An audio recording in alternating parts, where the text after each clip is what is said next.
कि वो हमारे बीच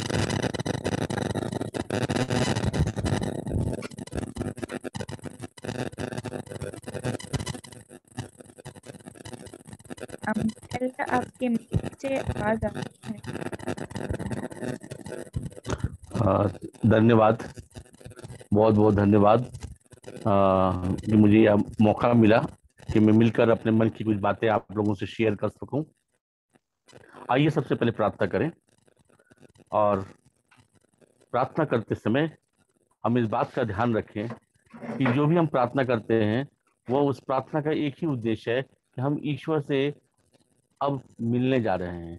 ईश्वर हमारे साथ हैं और ईश्वर को हम अपना मित्र मान करके उनसे अपने सारे मन की बात बताने जा रहे हैं। आइए प्रार्थना करें। हे प्रभु, तेरा बहुत बहुत धन्यवाद कि तूने अपने प्रियजनों के साथ इस प्रकार से फिर से मुझे मिलने का मौका दिया। प्रभु जी, ये सब आपकी इच्छा है कि प्रभु हम सब मिलकर एक साथ आपकी स्तुति महिमा गुणानुवाद कर सके। प्रभु जी, आज जो भी वचन आपके आशीर्वाद से हम लोग ग्रहण करने जा रहे हैं प्रभु जी, वो सब आपकी महिमा का कारण बने। आपके पवित्र और मीठे नाम में मांगते हैं, आमीन। आइए, आज जो मेरा टॉपिक्स है वो है मन की शांति। मन की शांति बहुत ही सिंपल सा शब्द है, और अगर इसको देखा जाए तो सभी लोग शायद किसी भी जाति के हों, किसी भी देश के हों, सभी को मन की शांति जो है वो बिल्कुल चाहिए होती है, पसंद होती है, वो उनकी रिक्वायरमेंट होती है।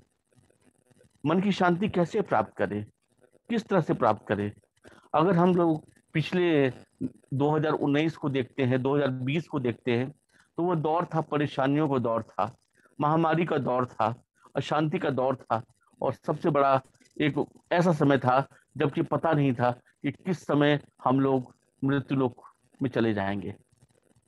बहुत भयावह स्थिति हो गई थी। लोग एक दूसरे से बातचीत नहीं कर पा रहे थे, घर से निकल नहीं पा रहे थे, और पुलिस का बहुत बड़ा पहरा लगा हुआ था, और हम लोगों की स्थिति बहुत भयानक हो गई थी। और आज हम जब 2021 में आए हैं, तो हम लोगों के जीवन में अब कैसी उथल पुथल चल रही है, अब उस महामारी का प्रकोप हमारे जीवन में कैसे है, और भी बहुत सारी ऐसी वस्तुएं होती हैं, बातें होती हैं जो कि हमारे मन को अशांत करती हैं। अभी उन सभी बातों की हम चर्चा करेंगे, लेकिन सर्वप्रथम हमें ये पता करना पड़ेगा कि हमारे आसपास जो अशांति हो रही है उसको तो हम नहीं रोक सकते हैं, उसको तो हम नहीं काबू कर सकते हैं, उस पर तो हमारा नियंत्रण नहीं है। लेकिन हमारा नियंत्रण है उस बात पर जो कि हमारे साथ है, और वो है हमारा मन। अगर हम अपने मन को अशांत होने से बचा सकें, मन को शांत रख सकें, और मन को शांत कौन रख सकता है? वही जिसमें संयम है, जो बहुत सुलझा हुआ है, बहुत अंडरस्टैंडिंग है, बहुत समझदार है, और सबसे बड़ी बात है जब उसे किसी एक ऐसे अपने का साथ है जो उसे जीवन के हर समय में उसका साथ देने वाला है। और हम लोग का बहुत बहुत ये सौभाग्य है कि ईश्वर, यीशु हमारे साथ है, क्योंकि अगर वो हमारे साथ हैं तो हमें अशांत होने की कोई आवश्यकता नहीं है। अशांत कौन हो सकता है? वही हो सकता है जो कि शैतान का साथ देता है। जो शैतान के साथ होता है उसका मन अशांत हो जाता है।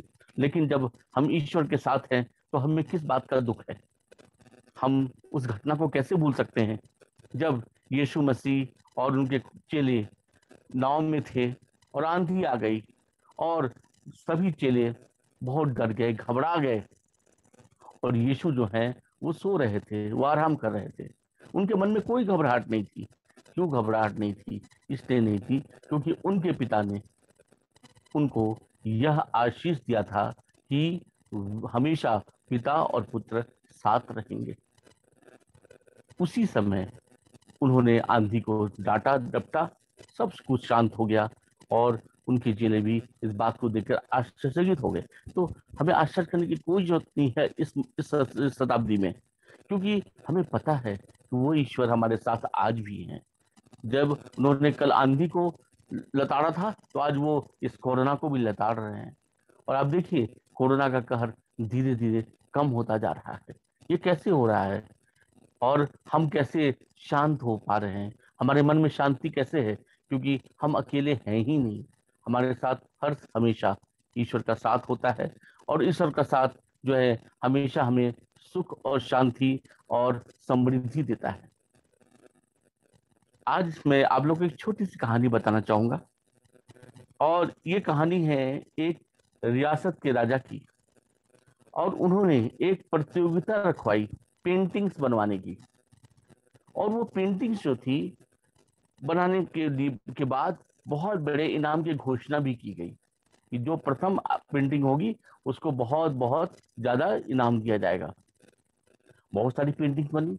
उसमें एक पेंटिंग बहुत ही अच्छी थी। उसमें सुंदर सुंदर दृश्य दिखाए गए थे, सुंदर सुंदर फूल थे, पहाड़ थे, पर्वत थे। सभी लोगों ने सोचा इस पेंटिंग को तो जरूर ही राजा प्रथम पुरस्कार देगा। लेकिन ठीक उसका उल्टा हुआ और उसको प्रथम पुरस्कार नहीं मिला, बल्कि एक दूसरे चित्र को जिसमें खाली अशांति दिख रहा था, बादल थे तो चट्टान था और ना जाने कितने अशांत करने वाले तत्व थे, उस पेंटिंग को राजा ने प्रथम पुरस्कार के लिए चुना। बाद में लोगों ने पूछा कि आपने ऐसा क्यों किया? तो राजा ने कहा आप पेंटिंग को थोड़ा ध्यान से देखिए। उस पेंटिंग के बीचों बीच में एक चट्टान है और उस चट्टान की दरार में एक चिड़िया, छोटी चिड़िया अपना घोंसला बना के रह रही है। और वो कितने सुख और शांति के साथ रह रही है, आप इस बात को देखिए। और उसकी उनकी इस दूरदर्शिता को देख करके सब लोगों ने समझा कि हाँ, पुरस्कार सही जगह में दिया गया है। तो ऐसा ही जीवन हम लोग का है। हम लोग को कभी ये नहीं सोचना चाहिए कि जो जीवन हम लोग को बहुत ही सुख और अशांति और फिजिकली हम लोग को बहुत अच्छा होता है, वो जीवन हम लोग का अच्छा होता है, विलासी जीवन ही अच्छा होता है, ऐसी बात नहीं है। हम अगर दुख में भी होते हैं, तकलीफ में भी होते हैं, हमारे पास अगर खाने के लिए एक वक्त का ही खाना होता है, तो ये कोई बड़ी बात नहीं है। इसको भी हमें बर्दाश्त करना चाहिए, इसको भी सहना चाहिए, क्योंकि ईश्वर की ऐसे ही कुछ इच्छा होती है। और एक बात का हमें ध्यान करना चाहिए कि हम जब उस दरार को देखते हैं, तो उस दरार में चट्टान की दरार में उस छोटे से पक्षी को क्या मिला? सहारा मिला, भरोसा मिला। और उस चिड़िया को पता था कि जब तक वो चट्टान है उसको और ये उसके परिवार को कुछ नहीं होगा। तो आप और हम, जब हमारा सारथी ईश्वर है, उस क्या चट्टान से भी कम है? वह तो चट्टान का निर्माता है, चट्टान को बनाने वाला है, संसार को बनाने वाला है। तो जब हम उसकी छत्र छाया में रहेंगे, तो क्या हम उस पर भरोसा नहीं करना चाहिए हमें? और अगर हम भरोसा करेंगे तो निश्चित हमें सुकून भी मिलेगा और हमारा जीवन जो है वो बहुत ही आशीष में होगा। आपको मैं भजन संहिता 91 के बारे में बताना चाहता हूँ कि इसको हम लोग को पूरा पढ़ना चाहिए। भजन संहिता 91 जो है हम लोग के जीवन में एक आधार स्तंभ है। आप पहला से लेके 15 तक पढ़ सकते हैं। जब इच्छा हो पढ़िए, बहुत बार पढ़िए, क्योंकि उसमें बहुत सारी बातें हैं। उसमें मैं कुछ चुन के आपको कुछ पढ़ के बताना चाहता हूँ। वह मेरा परमेश्वर है, मैं उस पर भरोसा रखूंगा। और भी बताता है, वह तो मुझे बहेलिये के जाल से और महामारी से बचाएगा। महामारी से बचाएगा, इस बात को आप ध्यान करें, ये तीसरा पद है। और इतना ही नहीं, न तो रात को भय से डर लगेगा और न उस तीर से जो दिन को उड़ता है। तो अगर हम इस बात को देखते हैं कि जब कोई दुख आता है, तो वो तो ईश्वर को देख के ही भाग जाएगा ना। जब ईश्वर को देख के भाग जाएगा, तो हमें उस दुख से क्यों डरना है? क्योंकि वो दुख जो है वो तो हमारी परीक्षा के लिए हुआ था। और जब हम परीक्षा में पास हो जाएंगे, अच्छा नंबर आ जाएगा, तो क्या होगा? हमें हमारे हृदय में शांति आएगी, सुकून प्राप्त होगा। एक और बात, जो हमारा ये 24/7 है, आपको क्या लगता है, क्या ये एक यूनिक प्लेटफॉर्म नहीं है? क्या इसमें जितने भी पीएफ हैं या जो भी इसमें जुड़ते हैं, क्या वे सब यूनिक नहीं है? आप देखिए, चाहे मैं छोटी बच्ची का नाम लूं जिसने मेरा इंट्रोडक्शन किया, या मैं बात करूं डॉक्टर सुफल का, या मैं बात करूं और भी दूसरे लोगों का, तो ये सब के सब यूनिक हैं, क्योंकि आपको ईश्वर ने इसी रूप में बनाया है, और आपको ईश्वर ने एक बहुत ही बड़े आशीष, एक बहुत बड़े कारण से आपको इस 24/7 में जोड़ा है। और उसका एक ही कारण है, और वो कारण है कि आप उस सच्चाई को जो आप समझ चुके हैं वो दूसरों को भी बताएं। आप जो खुशी अपने मन में प्राप्त कर चुके हैं, दुख पीड़ाओं के बावजूद, उस उस सुखद क्षण को आप दूसरों के साथ भी बांट सके। और क्योंकि ये जो है, ये बातें जो है, ये केवल आप में है।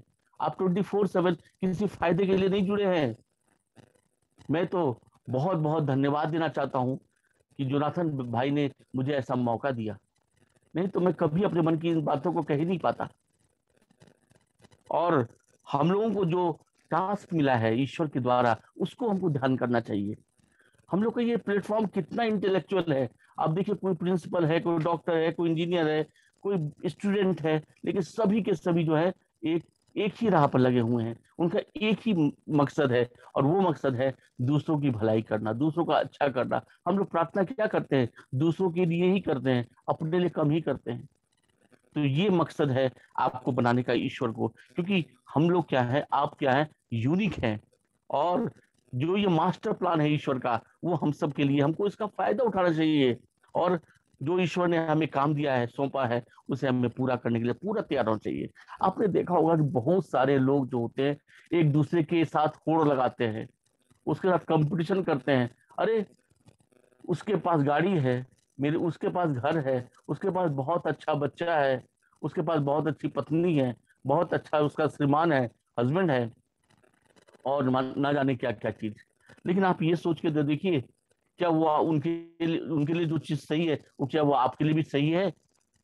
जैसे कि आप लोगों को पता ही होगा, लेन की बात करते हैं हम लोग। जैसे कि सड़क जो होता है उसमें लेन होता है।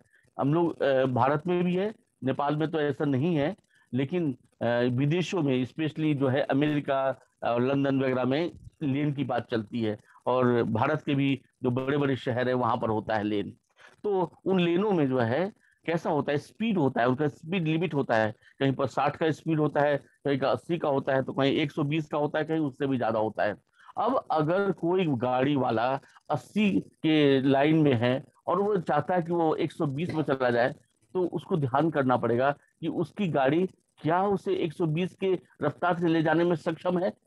क्या उसमें वह कुवत है, क्या वह सामर्थ्य है कि वह 120 में गाड़ी चला सकता है? इस बात को ध्यान देना पड़ेगा। अगर वह ऐसा नहीं करता है तो एक बहुत बड़ी दुर्घटना का शिकार हो जाएगा। यहाँ मैं ये कहना जरूर चाहूंगा कि हमें एक ऐसा पाठ पढ़ना चाहिए जो कि हमें संतुष्ट कर सके। और संतुष्टि क्या है? आपके पास जो भी ईश्वर ने आपको दे रखा है, आप उसी को धन्यवाद करके उसी में संतुष्ट हो जाइए। हाँ, और अधिक प्राप्त करना है तो उसके लिए प्रयास करिए, कर्म करिए। कर्म करने में कुछ भी खराबी नहीं है, लेकिन एक बहुत ही पॉजिटिव रूप से, एक बहुत ही सिंसियर रूप से। क्योंकि अगर कोई स्टूडेंट जो है, कोई विद्यार्थी जो है, छात्र जो है, अगर वो 3rd डिवीजन पाता है और अपनी योग्यता से पाता है, तो मैं कहता बहुत अच्छा है उस विद्यार्थी से जिसने चीटिंग करके 1st डिवीजन प्राप्त किया है। तो मैं तो वो 3rd डिवीजन ही स्टूडेंट बनना चाहूंगा, क्योंकि 1st डिवीजन बन के क्या फायदा जब मुझे योग्यता ही नहीं है मेरे पास। तो जो भी मेरे पास है उससे मुझे बहुत बहुत मतलब कि संतुष्ट रहना चाहिए। ये एक बहुत बड़ी बात है। और एक और बात है, आप सब ने ये महसूस किया होगा कि जब ये महामारी आई, तो ये महामारी वास्तव में बहुत भयावह थी, दुखद थी, लेकिन इसका कुछ बहुत अच्छा अच्छा परिणाम भी निकला। और इसका सबसे अच्छा परिणाम क्या निकला कि सब लोग अपने स्वास्थ्य के प्रति जागरूक हो गए। क्या क्या महिला, क्या पुरुष, क्या बच्चे, सभी को अपने स्वास्थ्य की चिंता लगने लगी। और दूसरी बात क्या है कि जो पति जो पत्नी बाहर रहते थे बहुत लंबे लंबे समय तक, वो सब के सब घर में रहने लगे, और ऑनलाइन से काम शुरू हो गया, बच्चे की पढ़ाई होने लगी, और रोजगार भी शुरू हो गया ऑनलाइन के द्वारा। तो ये एक ऐसा चमत्कार है जो ईश्वर ने सबको जोड़ दिया, पूरे संसार को जोड़ दिया। आज अमेरिका तो हम लोग के लिए कुछ दूर ही नहीं लगता है, लगता है कि बस हम लोग पास में ही हैं। ये जूम मीटिंग, ये गूगल मीटिंग क्लास, ये सब क्या है? ये सब एक ऐसा साधन है जिसने हम लोगों को बहुत ही नजदीक कर दिया। तो ये होता है कि महामारी का फायदा भी होता है। तो जब दुख आता है तो उसके बाद सुख जरूर आता है। तो ये जो महामारी आई, जरूर है कि हमारे बहुत सारे प्रियजन चले गए, अभी भी बहुत सारी विपदाओं में है, लेकिन इसका फायदा भी हुआ। कम से कम एक वो पारिवारिक माहौल मिला जो बहुत समय से बंद नहीं था हम लोग के बीच में।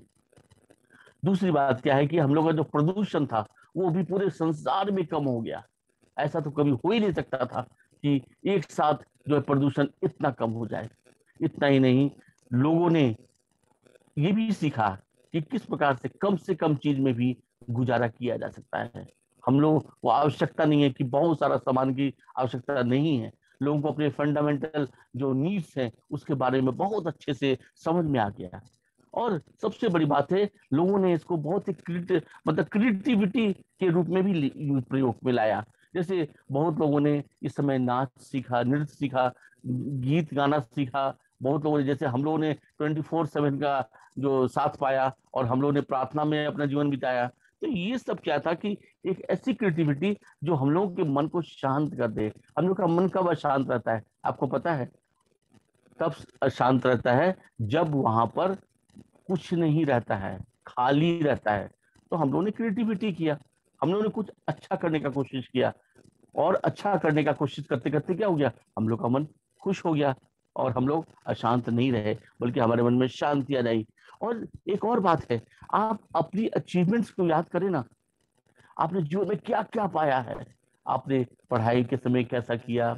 आपने अपने माँ बाप के साथ रह के कितना अच्छा अच्छा काम किया।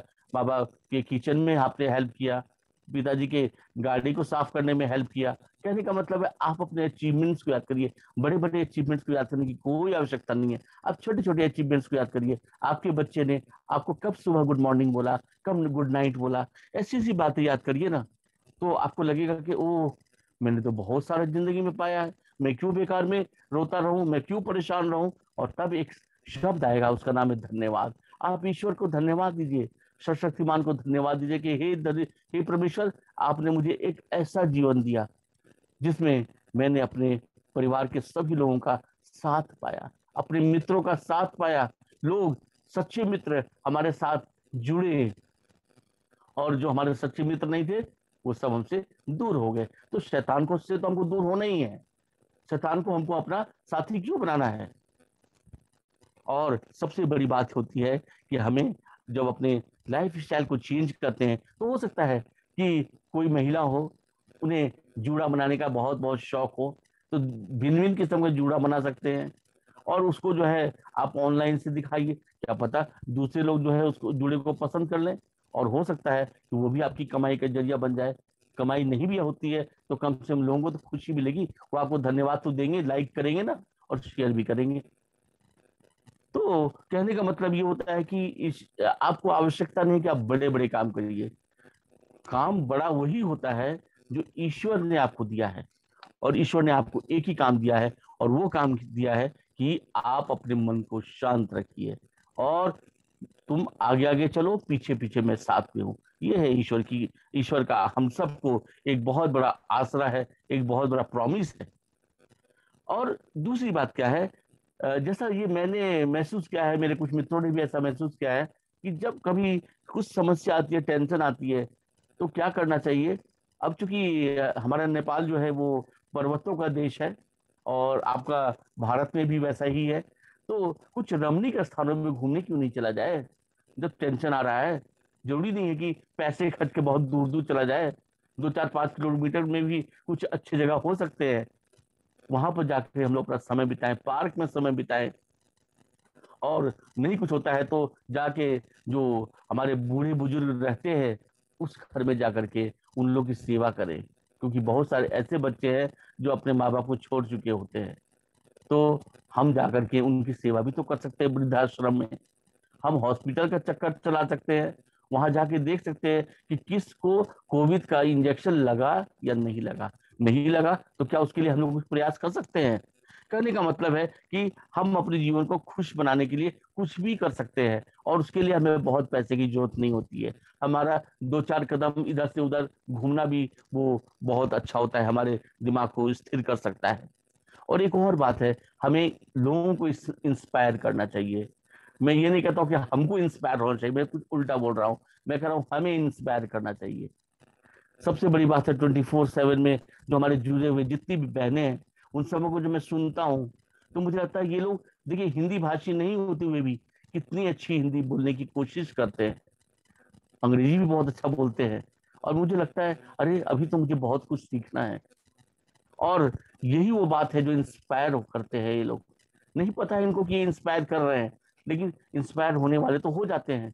मैं तो 24/7 के जुड़े सभी लोगों से इंस्पायर होता हूँ, जब उनके जो साहस को देखता हूँ, किस प्रकार से वो साहसी बनते हैं, किस प्रकार से ईश्वर के वचन को पहुंचाने के लिए अपना समय देते हैं। बहुत बड़ी बात है ये, और इसके लिए मैं बहुत बहुत इन सबका सबका शुक्रिया अदा करता हूँ। और आप जो है इंस्पायर करने वाले आदमी बने। आपको जरूरत नहीं है कि आप किसी से इंस्पायर हों, आप जैसे हैं वैसे देखिए। आपको क्या जरूरत है कि आप मतलब बहुत मतलब आपको बहुत लोग प्रशंसा करें आपकी? क्या जरूरत है कि सब लोग आपको बहुत सुंदर बोले? कोई आवश्यकता नहीं है।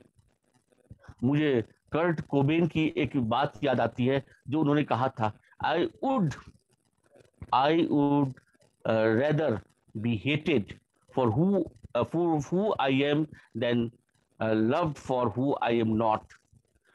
कर्ट कोबिन ने कहा था कि मैं इस बात के लिए घृणा करता हूं, जो मैं नहीं हूं वो मुझे बनाया जाता है, और जो मैं हूं उसे नहीं बनाया जाता। मतलब कि मुझे जो है उस बात का बहुत बहुत फक्र होगा कि मैं जैसा भी हूँ लोग मुझे वैसा ही स्वीकार करें, क्योंकि वास्तव में यही एक ऐसा रास्ता है जो हम लोग अभी देख रहे हैं जीवन में, कि हम लोगों को अपने अस्तित्व को बचाना है। अस्तित्व को बचाने का क्या रास्ता है? आप लोगों ने सोचा है? अस्तित्व को बचाने का एक ही तरीका है, और वो है कि हम लोगों को अपने जीवन को ईश्वर के हाथ में सौंप देना है। देखिए, बहुत बड़े बड़े पद को याद करने से, बहुत बड़े बड़े बहुत लंबे लंबे समय तक हम लोगों को धार्मिक में धार्मिक समय बिताने से, धार्मिक जो कार्यक्रम में समय बिताने से हम धार्मिक नहीं हो जाएंगे। लेकिन जब हम ऐसी प्रार्थनाओं में लगते हैं, 24/7 क्या है? वो एक ऐसा स्थल है जहां हमें सिखाता है, वो हमारा शिक्षक है। वो हमें हर पल सिखाता है कि हमारा लाइफ स्टाइल कैसा होना चाहिए। और जब हमारा लाइफ स्टाइल सिखाने वाला 24/7 हमारे साथ है, तो हमें किस बात का डर? क्योंकि वो हमें बताता है कि छोटे छोटे वचनों के द्वारा, बाइबल के छोटे छोटे उपदेशों के द्वारा, कि हाँ, हमारा जीवन ऐसा होना चाहिए। आपको एक बात पता ही होगा कि जो क्रिश्चियंस होते हैं ना, उनको बहुत स्टाइलिस्ट बोला जाता है। क्यों बोला जाता है स्टाइलिस्ट? आप लड़कों के हाथ में देख लीजिए तो उनके हाथ में गिटार होता है, लड़कियों को देख लीजिए तो बहुत ज्यादा पढ़ी लिखी होती हैं। तो ये है स्टाइलिस्ट होना। हाँ, बिल्कुल ऐसा ही स्टाइलिस्ट होना चाहिए, क्योंकि अगर आप स्टाइलिस्ट है तभी तो आप दूसरों को आकर्षित कर सकते हैं, लेकिन अच्छे अच्छे गुणों के कारण, खराब गुणों के कारण मैं नहीं कह रहा हूँ। स्टाइलिस्ट बनना है, किस प्रकार का स्टाइल करना है? एक ऐसे स्टाइल को अपनाना है जो हमारा है, जिसमें किसी दूसरे की कमाई नीत नहीं है, जो कि हमने खुद अपने खून पसीने से कमाया है, हमारे माँ बाप ने कमाया है, और उसको हम लोग उपयोग में ला रहे हैं। लेकिन हाँ, बहुत साफ सुथरे तरीके से हम लोग अपना जीवन बिताना है। हम लोगों को दूसरे को बिल्कुल कष्ट नहीं देना है, क्योंकि सब जगह सब लोग एक जैसे नहीं होते। लेकिन मुझे पूरा पूरा विश्वास है, जो हमारे विश्वासी भाई हैं, जिनको पता है कि ईश्वर क्या है, उनको ये पता है कि ईश्वर वास्तव में कोई देवता नहीं है, ईश्वर तो उनका साथी है। वो तो उनके जीवन में रहता है, उनके हृदय में वास करता है। अरे तो उससे क्या डरना? तो जब वो साथ में है तो हम लोग कुछ गलत काम तो कर ही नहीं सकते ना। और तब हमारा मन अशांत कैसे होगा? आप ही सोचिए। आप 24/7 के जितने भी लोग जुड़े हुए लोग हैं, आप सोचिए, जब आप लोग एक दूसरे से मिलते हैं, आप लोग एक दूसरे के बारे में प्रार्थना करते हैं। हम लोग रूपम दीदी के बच्चे के लिए प्रार्थना करते हैं, बच्चों के लिए जो कि क्लास 10 के बच्चों का एग्जामिनेशन हो रहा है उनके लिए प्रार्थना करते हैं। तो क्या आप लोग ये सोच के करते हैं कि मेरे परिवार का नहीं है? नहीं, आपको ये लगता है कि पूरा संसार ही अपना है। और जब पूरा संसार अपना है तो हमारा मन अशांत कहाँ से होगा? हम लोग दुश्मन कहाँ से बना पाएंगे? दुश्मन बनाने के लिए हमारे जीवन में जगह ही नहीं है। फिर अंत में मैं ये कहना चाहूंगा कि आप सब टाइम मिला के सुबह और शाम, जब आपको लगे कि हाँ ये समय है, ईश्वर के साथ आप हेलो हाय करिए, बातचीत करिए। आप बिल्कुल, जरूरी नहीं है कि आप आंख मूंद करके प्रार्थना करें। आप उनसे बात करिए इस प्रकार से आपके दोस्त से बात करते हैं। आप थोड़ा समय अकेला बिताइए। आपको अपने लिए भी समय चाहिए। आपको अपना जीवन अगर शांत रखना है तो आप ये समझ लीजिए कि आप कितने भी व्यस्त क्यों ना हो, थोड़ा समय अपने लिए आपको निकालना ही पड़ेगा। और वो निकाल करके आप ईश्वर से बात करें और उनसे बताएं कि आज देखिए आज दिन भर मेरा ऐसा बीता। आज मैं ऐसा सोचा था, सोची थी, लेकिन हो नहीं पाया। मुझे कल के लिए कुछ आप तरीका बताएं, कैसे क्या होगा। आज की बात मैं बताऊं, मुझे ऐसा लग रहा था कि मैं इस कार्यक्रम को समय पर ज्वाइन नहीं कर पाऊंगा, क्योंकि मेरे बेटे की ड्यूटी जो थी वो सुबह 8 बजे से लेकर शाम के 7 बजे तक थी। और 7 बजे बोलने से 7 बजे खत्म नहीं होता है, 7:15 7:30 हो जाता है। लेकिन आज देखिए ईश्वर का चमत्कार, मैं जब गया तो मेरा बेटा ठीक 7 बजे ही निकल आया, क्योंकि हॉस्पिटल में दूसरे डॉक्टर आ गए थे तो उसको रिलीज हो गया, जल्दी से हो गया। और उसके बाद रास्ता भी ज्यादा भीड़ भाड़ वाला नहीं था, हम लोग अपने घर केवल 16 मिनट में पहुंच गए। और उसके बाद भी मेरे पास टाइम था, मैं चाय पी सका, आराम कर सका। तो ये क्या है, ईश्वर की योजना है। और ईश्वर की योजना आप सब के लिए, हम सब के लिए है। और जब हम सब के लिए ये योजना है तो हम सबको डरने की जरूरत ही नहीं है। हमारा मन अशांत क्यों होगा, हमारा मन में शांति ही रहेगा। बिल्कुल हम सबों को एक साथ मिलके एक दूसरे के लिए प्रार्थना हमेशा करते रहना है। और जो 24/7 का जो अभियान शुरू किया है और जोनाथन भाई की अगुवाई में, मैं ये कहता हूँ आप सब लोग जितने भी हैं, जब तक हमारे जीवन में जान है, जब तक हमारे में शक्ति है, हम सब मिल करके इस 24/7 को हमेशा हमेशा के लिए स्थिर बनाएंगे। और ये एक ऐसा प्लेटफॉर्म बन रहेगा जो कि सबों को शांति देने वाला होगा। और ये शांतिदायक प्लेटफॉर्म जब सब लोग देखेंगे तो वे एक ही बात बोलेंगे, अरे चलो हम लोग चलते हैं, हम लोग भी यीशु को अपना मित्र बनाते हैं। तो हमें जोर जबरदस्ती से किसी का मित्र नहीं बनाना है, बल्कि उसे उसके अपने व्यवहार से, हम लोग अपने आचरण से ऐसा कुछ कर जाना है जिससे कि हमारे जीवन जो है दुख में भी वो इतना अच्छा लगे, इतना मतलब कि मजेदार हो और इतना यादगार बन जाए कि वो लोग बोले, अरे दुख में भी कोई इस प्रकार से हंसता है। तो यही मेरा आप सबसे निवेदन है। आप लोग के जीवन में, हमारे जीवन में क्या दुख की कमी है? नहीं, बहुत सारे दुख है, लेकिन उनको हमको क्यों याद करना है?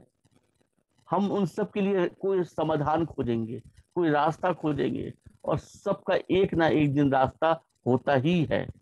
और सबसे बड़ी बात है, हमारे साथ जो हमारा इतना स्ट्रॉन्ग हमारा मददगार है, और वो है ईश्वर। आप देखिए ना, पहाड़ को जब आप देखते हैं तो आपको नहीं लगता है ये पहाड़ कितना मजबूत होगा, अगर मैं पहाड़ जैसा बन जाऊं तो कैसा होगा? तो जब पहाड़ को देख के हम लोग इतने इंस्पायर्ड होते हैं, तो आप सोचिए ना, पहाड़ को बनाने वाला का जब हमारे साथ साथ है तो फिर हमें क्यों सोचना है? हमारे साथ तो पहाड़ बनाने वाला है, हमारे साथ तो बड़े बड़े जीवों को, हाथी को बनाने वाला जो है मददगार, वो हमारे साथ है। तो मैं बस यही कहना चाहूंगा कि अब जो है हम लोग के जीवन में एक ही बात का ध्यान करना चाहिए, और वो ध्यान है कि हम सब मिल करके एक दूसरे की के लिए प्रार्थना करें। और हर कुछ ये सोच के करें कि हमें मन को अशांत नहीं करना है, बल्कि मन को शांत रखना है। और इसी प्रकार से हमारा जीवन अच्छा होगा। धन्यवाद। आमीन। मैं बहुत बहुत धन्यवाद देना चाहती हूँ एल्डर सैमुअल शाह को, हमारे बीच में इतना सुंदर मैसेज देने के लिए। सुनने का तो हमें और बहुत मन है एल्डर आपसे, लेकिन आपका बहुत बहुत धन्यवाद। आपने 24/7 के बारे में और हमें बताया कि परमेश्वर के निकट रहना चाहिए। हम सभा से विदा लेने से पहले कुछ घोषणाओं को सुनेंगे। हमारा जो 24/7 का प्रेयर कॉल है, ये भारत में 8 भाषाओं में आयोजित किया जाता है। हमारा अंग्रेजी कॉल हर सुबह 6:15 में होता है। हमारा तमिल कॉल हर शाम 6 बजे, हिंदी कॉल हर शाम 7:30 बजे, मलयालम कॉल हर रात 8:45 में, और नेपाली कॉल हर शनिवार अभी के लिए शाम 3 बजे, तेलुगु कॉल हर रविवार सुबह 11 बजे, और उड़िया कॉल भी हर रविवार शाम 4 बजे होता है। और हमारा फेसबुक, इंस्टाग्राम और ट्विटर का भी लिंक है जो आपको चैट बॉक्स में मिल जाएगा। आप हम हमारे फेसबुक, इंस्टाग्राम और ट्विटर में जुड़ सकते हैं और हमारे मिनिस्ट्री के बारे में आप वहीं से आप प्राप्त कर सकते हैं। और हमारा अपना ऑफिशियल वेबसाइट है 24/7 का। आप वहाँ पे जाके हमारे वेबसाइट में जाके 24/7 के बारे में और जान सकते हैं। और हमारा ऑफिशियल यूट्यूब चैनल है जहाँ पर हमारा जितने भी रिकॉर्डेड मैसेजेस है वो सब आपको वहाँ पे दिख